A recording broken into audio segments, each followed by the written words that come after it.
disgrace. One song, one piano, one impossible challenge thrown at a man society refused to see. A room full of millionaires, a woman in red satin, drunk on privilege and champagne, pointing her diamond-studded finger at a black janitor holding a mop. Her laughter echoed through marble walls as she issued a challenge meant to humiliate. Play this piano like a master, and I'll marry you right here, right now.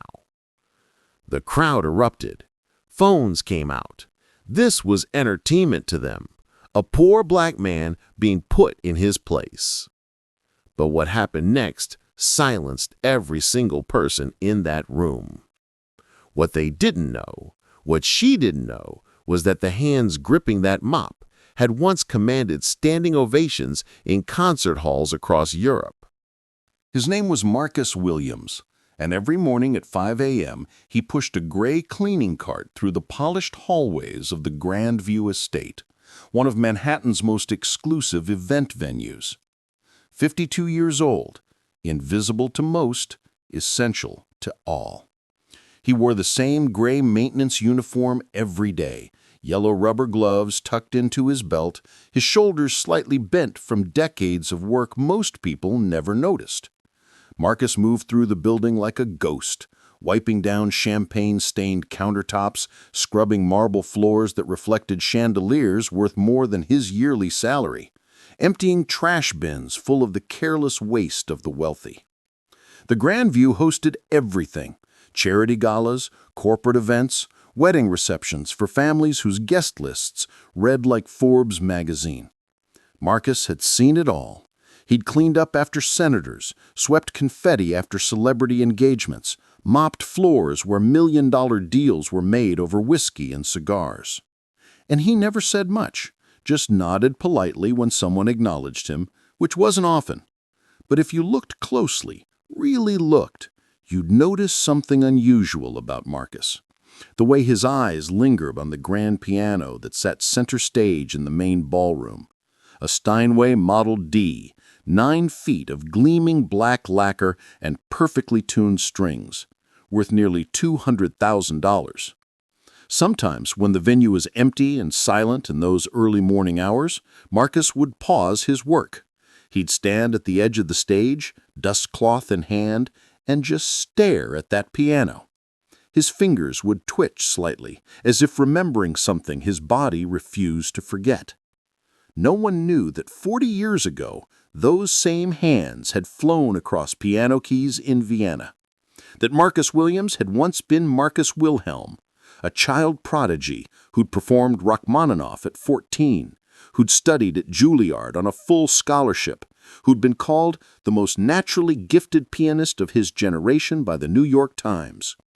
No one knew that life had dealt him a series of devastating blows: a career-ending injury to his right hand in a car accident, mounting medical debt, a music industry that moved on without him, and a black man in the 1990s discovering just how quickly the classical music world could forget your name when you were no longer useful.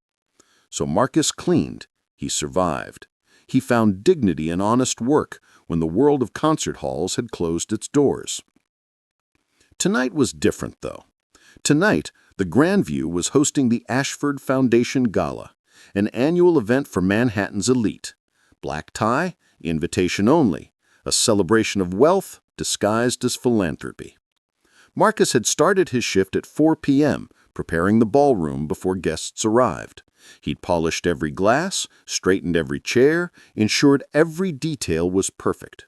By 8 p.m., the room had transformed into a glittering spectacle of designer gowns, tailored tuxedos, and enough jewelry to fund a small nation's infrastructure. And Marcus? He became part of the furniture, moving along the edges, refilling ice, wiping spills, clearing plates. Invisible. That's when he first noticed her. Vanessa Ashford, the 32-year-old heiress whose family name was on the building. She wore a red satin dress that probably cost more than Marcus made in 6 months, her blonde hair swept up in an elaborate style, her laughter loud and performative. She was drunk. Not fall-down drunk, but that dangerous kind of drunk where inhibitions vanish and cruelty becomes entertainment. Marcus was wiping down the bar when he heard her voice rise above the crowd. "No, no, I'm serious," Vanessa was saying, her words slightly slurred.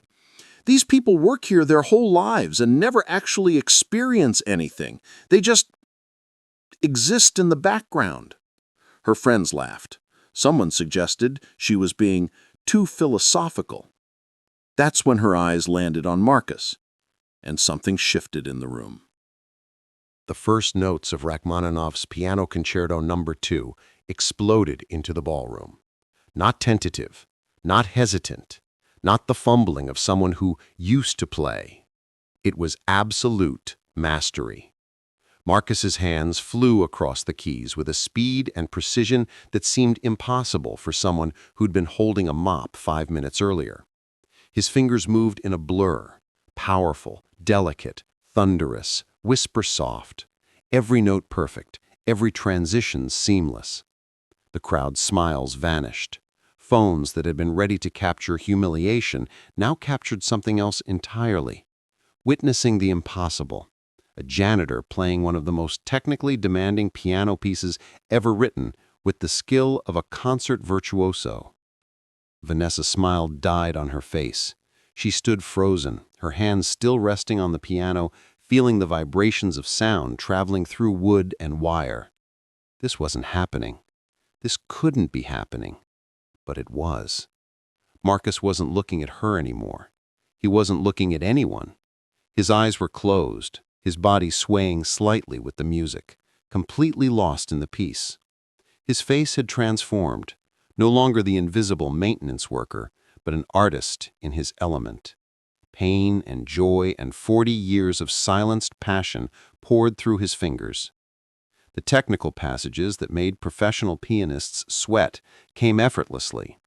The emotional depth in the melody carried weight that only came from a life truly lived, from loss, from humiliation, from survival, from dignity maintained in a world that tried to strip it away. 3 minutes in, people stopped recording. They just listened. The security guard at the back door, a young black man named Jerome, had tears streaming down his face. An older white woman in the front row covered her mouth with her hand, her eyes wide. Vanessa's friends stood motionless, their champagne glasses forgotten. The ballroom had become something else, no longer a playground for the privileged, but a space of unexpected truth. The invisible man was visible. The dismissed was undeniable. The joke had revealed itself to be the storyteller. Marcus's hands moved through the final cascading runs, building to the magnificent, powerful conclusion. When he struck the final chord, the sound reverberated through the entire room, filling every corner, every heart, every conscience. Then silence. Complete, absolute silence. Marcus's hands remained on the keys, his chest rising and falling. Slowly, he opened his eyes. For a moment, he seemed surprised to find himself back in the Grandview estate, back under the chandeliers, back in his gray uniform. He turned his head and looked at Vanessa. She stood there, her face completely drained of color, her mouth slightly open, her eyes showing something she probably hadn't felt in years: shame. Marcus spoke quietly, his voice steady and clear in the silent room.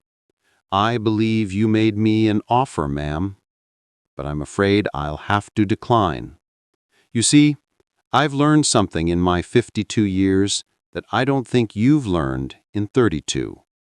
He stood up from the bench, picking up his yellow rubber gloves. "Dignity isn't determined by your job title. Worth isn't measured by your bank account. And respect isn't something you offer as a joke. It's something you give because every human being deserves it." He looked out at the crowd, at every wealthy face that had laughed minutes before. "I was Marcus Wilhelm. I played Carnegie Hall when I was 16, Vienna State Opera at 18. I lost Everything in an accident that took my career, but not my skill. And I've spent 40 years cleaning rooms like this one, being invisible to people who think their money makes them visible to God." His voice grew stronger. "But I've never lost my dignity. I've never lost my worth. And no amount of humiliation from people who confuse wealth with value will ever make me less than I am." Marcus walked toward the stage steps, then paused. He turned back one final time. "Keep your money, Miss Ashford. Keep your status. Keep your privilege. But maybe try to develop something that actually matters, like the ability to see the humanity in people you think are beneath you." The spotlight followed him as he descended the stage and walked through the center of the parted crowd, his cleaning cart waiting where he'd left it. No one moved. No one spoke. The ballroom doors closed behind him with a soft click. "You." Vanessa's voice cut through the classical music playing softly from the speakers. She was pointing directly at Marcus, her diamond bracelet catching the chandelier light. Marcus looked up from the tray he was organizing. "Yes, ma'am?" "Come here." She beckoned with her finger, the way you'd call a dog. The conversations around her began to quiet. Heads turned. Phones discreetly angled in their direction. Marcus set down his tray and walked toward her, maintaining the professional composure he'd perfected over decades. "How can I help you?"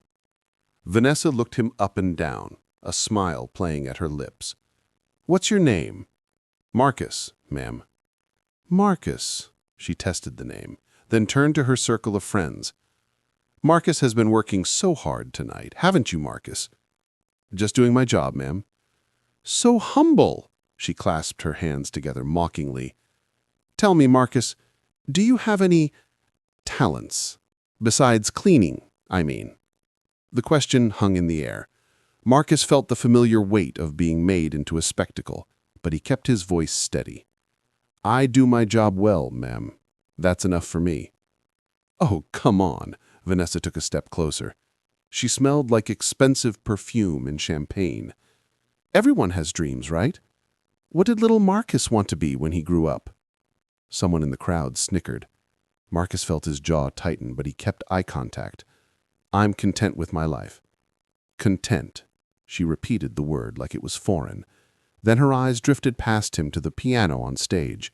Something sparked in her expression, an idea forming, dangerous and performative. "The piano," she suddenly announced, spinning toward her audience. "Can you play piano, Marcus?" Marcus felt his stomach drop. His fingers involuntarily curled into fists at his sides. "That's not really—" "It's a simple question." Her voice had an edge now. "Yes or no?" The crowd was fully watching now. At least 30 people, all turned in their direction. Phones were definitely out now, no longer discreet. This was becoming a moment. "I used to play," Marcus said quietly. "A long time ago." "You used to play?" Vanessa's face lit up with delight. She turned to the crowd. "Everyone, Marcus here used to play piano." Scattered applause, uncertain and mocking. Vanessa walked toward the stage, her heels clicking against the marble. She gestured grandly at the Steinway. "Then here's what we're going to do. I'm going to make you an offer, Marcus." Marcus felt every eye in the room on him. He wanted to disappear, to go back to being invisible, but there was nowhere to go. "Play this piano," Vanessa announced, her voice carrying through the entire ballroom. "Play it like a real pianist, like a master. And if you can," she paused for dramatic effect, "I'll marry you, right here, right now." The room erupted. Laughter, shocked gasps. Someone said, "Oh my God." Several people pulled out their phones, already composing the perfect caption for Instagram. Marcus stood frozen, his cleaning supplies still hanging from his belt, yellow gloves tucked at his waist. The humiliation was designed to be complete. A black janitor being offered a white billionaire heiress as a prize for performing on command like a trained animal. "Come on, Marcus," someone in the crowd shouted. "Take the lady's offer." More laughter. Vanessa stood beside the piano, arms crossed, that satisfied smile on her face. She had successfully turned a human being into entertainment. This would be the story of the night, the viral video. Remember when Vanessa made that hilarious marriage proposal to the janitor? Marcus's mind was racing. Every instinct told him to walk away, to maintain his dignity by refusing to participate in his own humiliation. He'd survived worse. He could survive this. But something else was stirring in his chest, something he'd buried for 40 years. His eyes moved from Vanessa's mocking smile to the piano, that beautiful, perfect instrument. He hadn't touched a real piano, truly played one since before the accident. The physical therapy had restored most of his hand function, but he told himself the dream was over.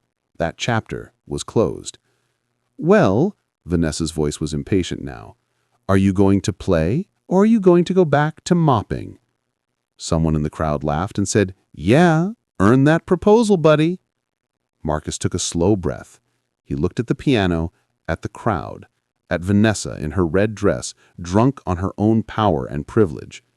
And then he started walking toward the stage. The crowd quieted slightly, surprised he was actually doing it. This was getting good. This would make an even better video, watching him fail, watching him fumble through chopsticks or happy birthday before retreating in embarrassment. Marcus climbed 3 steps to the stage. The spotlight that usually illuminated performers now illuminated him, a janitor in a gray uniform, standing next to a $200,000 piano. He looked at Vanessa. She raised her eyebrows, waiting. Marcus slowly removed his yellow rubber gloves. He set them carefully on the edge of the piano. Then he pulled out the bench and sat down. The ballroom was completely silent now. His hands hovered over the keys. 40 years. 40 years since he'd allowed himself to really play. His fingers trembled slightly, from emotion or muscle memory, he couldn't tell. Vanessa leaned against the piano, still smiling. "Whenever you're ready, Marcus. Don't be nervous. We're all very supportive here." More scattered chuckles. Marcus closed his eyes. In his mind, he was 23 again, walking onto a stage in Vienna. The weight of expectation, the joy of music, the feeling of his entire soul flowing through his fingertips into something beautiful and true. He opened his eyes, and his hands came down on the keys. Within 24 hours, the video had been viewed 43 million times. Not the humiliation Vanessa had intended to create, but the truth Marcus had revealed. Billionaire heiress tries to mock janitor, gets destroyed by his piano skills. The performance that silenced a room full of millionaires. Who is Marcus Wilhelm, the classical prodigy who disappeared? The media storm was relentless. News outlets tracked down Marcus's story, the child prodigy from Baltimore, the Juilliard scholarship, the devastating accident, the slow fade into anonymity. They found footage of his performances from the 1980s. They interviewed former teachers who remembered him as the most talented student I ever taught. The classical music world suddenly remembered the name they'd forgotten. But Marcus didn't want their attention. He showed up for his shift at the Grandview Estate the next morning at 5 a.m., like he always did. The venue's management had called an emergency meeting. They offered him roles, brand ambassador, guest performer, anything to capitalize on the viral moment. He declined it all. He just wanted to work. "I've made my peace with my life," he told the venue director. "I don't need fame. I never did. I just needed to be treated with basic human respect." But the world wasn't ready to let go. A GoFundMe appeared online. Help Marcus Wilhelm return to music. And within 3 days, it had raised $2.7 million. Music schools offered teaching positions, concert halls extended invitations for comeback performances. Marcus initially refused everything, but then a letter arrived from the Baltimore School for the Arts, an underfunded public school in his old neighborhood. They'd seen the video. They had 300 students who couldn't afford private music lessons. Could he consider teaching there? Not for fame, just to pass on what he knew to kids who looked like him and face the same barriers he had faced. That offer Marcus accepted.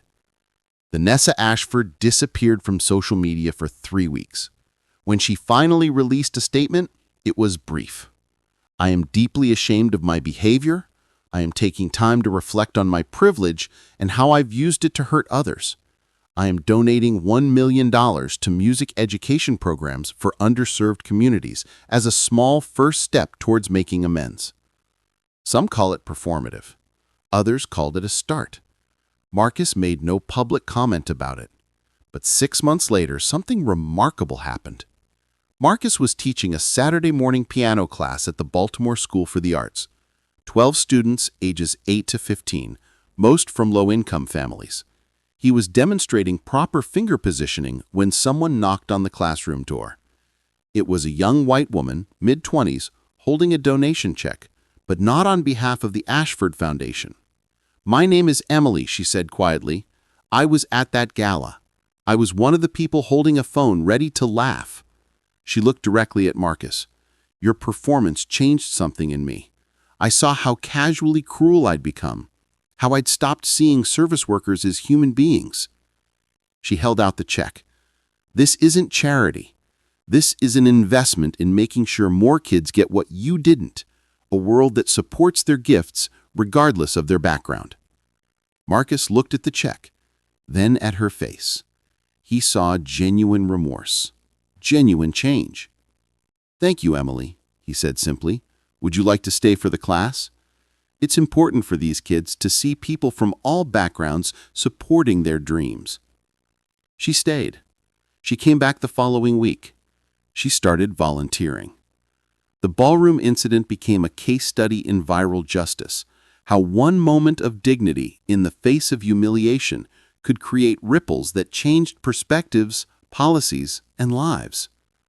But for Marcus, the most meaningful moment came 3 months into teaching when a 9-year-old student named Jaden, who'd never touched a piano before enrolling, played his first complete piece, a simple arrangement of amazing grace. Jaden looked up at Marcus with shining eyes and asked, "Was I good?" Marcus knelt down to the child's level, remembering every teacher who'd believed in him, every door that had closed, every moment of invisibility he had endured. "You were perfect," Marcus said, "and don't let anyone ever convince you that you're not worthy of every dream you dare to dream." Because that's what dignity looks like. Not a viral video, not a comeback performance, not revenge against those who mocked you. Dignity is teaching a child that their worth is inherent, that their gifts matter, and that the world's failure to see them doesn't diminish their value. So here's the question we're left with. How many Marcus Wilhelms walk among us every day, invisible behind uniforms and job titles we've been taught to dismiss? How many gifts have been buried under our assumptions? And what would our world look like if we finally learned to see the humanity in everyone, not after they prove themselves, but simply because they exist? Drop your thoughts in the comments. Share this story with someone who needs to hear it. And the next time you walk past someone the world has taught you to overlook, really see them. Because dignity isn't given, it's recognized. And it starts with each of us choosing to look.